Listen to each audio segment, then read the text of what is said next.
3 সপ্তাহ আগে জেনেছিলাম যে ফাইটার শুটিংগুলো বাকি আছে, সেটার কি অবস্থা?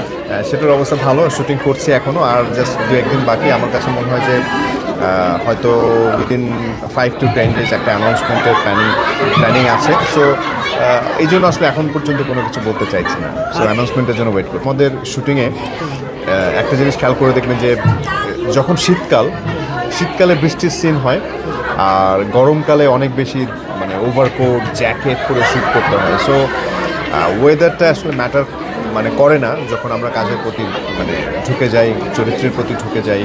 আবার হয় না যে আমাদের দেশে আসলে শুটিংয়ের লোকেশন, তারপরে আমাদের দেশের কালচার সব কিছু চিন্তা করে তো একটা ছবির গল্প নির্ভর করে। সো আমাদের যেই ছবিটা করছি, যেই গল্পটার যে চরিত্রটা, সেই চরিত্রটাই আসলে আমরা পুরো জায়গাটাকে আমরা কখনো সামার, কখনো উইন্টার, কখনো স্প্রিং, মানে শরৎকাল সব মিলে আসলে করা হয়েছে।